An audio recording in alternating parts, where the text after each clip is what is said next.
E o pastor Idalmo, com o pastor Idalmo eu tive essa experiência de falar, dele me dizer assim, não, cara, você vai continuar sendo minha ovelha depois que o culto acaba. Era aquele pastor que mandava mensagem, ei, meu irmão, como que você tá? Como tá a sua semana? Vou ir na sua casa te visitar, fazer uma oração pela sua família. E sempre que eu tinha crise em casa, porque eu tive crise em casa quando eu me converti, de meu padrasto agredir minha mãe, eu querer interferir, e aí eu ligar para o pastor, me ajuda, o que eu faço agora? E ele me orientar e tal. Então, assim, ele foi muito importante, muito necessário na minha vida. E o pastoreio, para mim, surgiu a partir dele, né? Porque o pastor Idalma, ele nunca cessou palavras para falar bem de mim. Aonde ele fosse, cara, na verdade eu ficava até constrangido de tão bem que ele falava, né? Porque eu era alguém que estava dando fruto no rebanho. E todo pastor ele se alegra com as ovelhas que está dando fruto, né? Que tá rendendo ali, que está se empenhando, que está entendendo a mensagem do evangelho. Não é só a questão do fazer. E também meio que ele adotou você ali, né? Sim, sim. Aí adotou assim no sentido, né, da igreja ali. Sim. Dando... Sim, inclusive a Tatiana está comentando aqui, ó. Idalmo, ele sempre foi como um pai para todos nós. Sim, e justamente por esse fato, né, que ele não era um pastor que se resumia apenas ao culto. Às vezes acabava o culto, ele falava, ó, vou na sua casa depois do culto. Tá sempre preocupado. Isso. De envolver, de saber que a pessoa está inserida de fato no reino, né? Não era alguém, ele não queria saber se a pessoa estava inserida com a igreja. Ele queria saber se a pessoa estava inserida em Cristo, que ela estava entendendo a mensagem do evangelho, que ela estava entendendo que ser crente é ser uma boa esposa, é ser uma boa filha, é ser um bom filho, é ser um servo de Deus, entendeu? E esses valores foi ganhando meu coração. Tanto que Deus ele me colocou logo de início assim, esse apego à palavra de Deus. E eu mandava uma mensagem para o pastor Idalmo de noite, assim, no SMS, pastor, essa passagem da Bíblia quer falar o quê? O que Jesus... Não tinha zap, né? Não tinha zap, e o que Jesus quer dizer? Tipo, era meia-noite, eu lendo a Bíblia e mandando mensagem para ele. E ele respondendo de bom grado e tal. E até que, acabando o culto, tinha um pôster assim na igreja, um pôster do seminário teológico.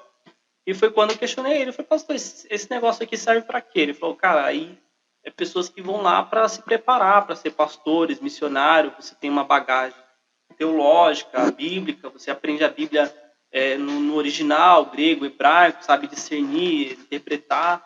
É um curso aí de 3 anos, se você for fazer o médio, e 4 se você for fazer o bacharel.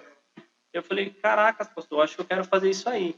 Aí ele falou assim, pô, eu apoio, te ajudo e tal. E na época, nós temos um seminário teológico Betel Brasileiro na São Bento, que é interdenominacional. Tinha o mesmo nome, né? Betel Brasileiro, porém era interdenominacional. Ia todos os pastores, Batista, Assembleia, Pentecostal. E aí o pastor foi lá fazer uma negociação para ver se era possível uma bolsa, ou uma porcentagem de desconto. E eu consegui, né? Eu consegui 50% de desconto, eu pagava os 50%. E aí eu comecei o curso, fiz 2 anos de curso teológico. No 3º ano surgiu a chance de ganhar 75% de bolsa, né? Eu pagava só 25%, era quase nada. Chegou um momento que eu não pagava mais nada, só passagem mesmo. E assim, eu via Deus me honrando, sabe? Para fazer com que aquele seminário fosse concluído. Mas aí, como eu falei, né? Foi aí, o Wagner, que despertou sim. ser obreiro? Ali eu já estava sendo preparado para isso, né? Com 3 anos de seminário teológico. Ou você, quando tinha entrado, você já tinha, né? Alguém já tinha revelado para você esse chamado já?